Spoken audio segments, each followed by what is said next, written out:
اللہ نے اس دنیا میں ہر انسان کو محنت کی دولت دی ہے، ہر انسان محنت کر رہا ہے، اور ہر انسان محنت اس لیے کرتا ہے تاکہ میں کامیاب ہو جاؤں۔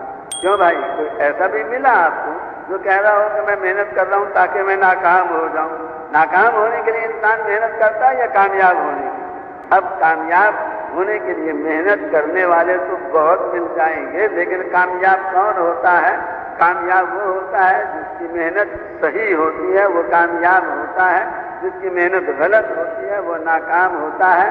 اس کامیابی ناکامی کا تعلق انسان کی تعداد سے نہیں، اس کامیابی ناکامی کا تعلق انسانوں کی مدت محنت سے نہیں ہے۔ یہ بات نہیں ہے کہ یہ آدمی 100 سال اس طریقے میں محنت کر رہا ہے اس لیے اللہ اس کو کامیاب کر دے، یا اس طریقہ محنت سے 50 لاکھ آدمی لگے ہوئے اس طریقہ محنت میں اس لیے اللہ 50 لاکھ کو کامیاب کر دے۔ اللہ تعداد کو نہیں دیکھتے، اللہ تعالیٰ محنت کرنے والوں کی تعداد کو نہیں دیکھتے، اللہ تعالیٰ ان کے زمانے اور مدت محنت کو نہیں دیکھتے۔ اللہ اس کو دیکھتے ہیں کہ کس کی محنت صحیح ہے، کس کی محنت غلط ہے۔ جس کی محنت غلط ہوگی وہ آدمی ناکام اور برباد ہو جائے گا، جس کی محنت ٹھیک ہوگی وہ انسان کامیاب ہو جائے گا۔ اب صحیح محنت کون سی، غلط محنت کون سی، اس کا پتہ اس وقت چلتا ہے جب انسان کی محنت کا نتیجہ نکلتا ہے۔ اور انسان کی محنت کا نتیجہ کب نکلتا ہے؟ جب اس کی جسم سے اس کی جان نکلتی ہے، اس وقت ہر انسان کی محنت کا نتیجہ نکلتا ہے۔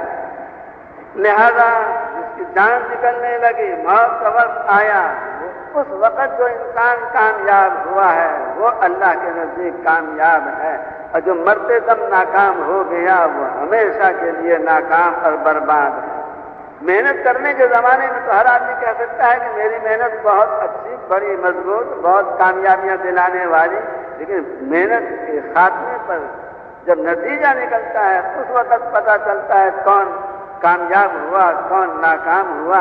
عام طور سے لوگ یہ سمجھتے ہیں کہ جس محنت سے ملک مل جائے وہ کامیابی والی محنت، جس ملک سے مال مل جائے وہ کامیابی والی محنت، تو ملک اور مال جس محنت سے ملے وہ کامیابی والی محنت ہے۔ یہ انسان جو یہ سمجھتے ہیں وہ یقین جانے وہ سارے دھوکے میں ہیں اور اپنے سخت دشمن ہیں، اور جو ملک اور مال میں کامیابی سمجھتے ہیں وہ سارے کے سارے اپنے پیروں پہ کلہاڑی مار رہے ہیں۔ جو اپنے ملک اور مال میں کامیابی کو سمجھتے ہیں وہ اس دنیا میں پریشان ہوں گے، قبر میں اللہ انہیں پریشان کرے گا، کل قیامت کے دن ان کو اپنے ہاتھوں کو چبانا پڑے گا، اور کل قیامت کے دن ان کے خون کے آنسو بہیں گے، ان کے پیٹ کے آنسو بہیں گے، ان کے اصلی آنسو بہیں گے، ان کو سخت مصیبتوں میں سے گزرنا پڑے گا، اس لیے کہ یہ محنت کا طریقہ غلط ہے۔ جو یہ سمجھتے ہیں کہ ملک اور مال سے کامیابی ملتی ہے، اللہ نے کامیابی لینے کے لیے ایمان اور اعمال صالحہ کی محنت کو سبب بتایا ہے۔ جو ایمان بنانے کی محنت کرے گا، اعمال صالحہ والی محنت تیار کرنے کی محنت کرے گا، وہ انسان تو کامیاب ہوگا، اور جو ان دونوں کو تیار نہ کرے اور اس کے بجائے ملک اور مال کو تیار کرے تو وہ انسان ناکام ہو جائے گا۔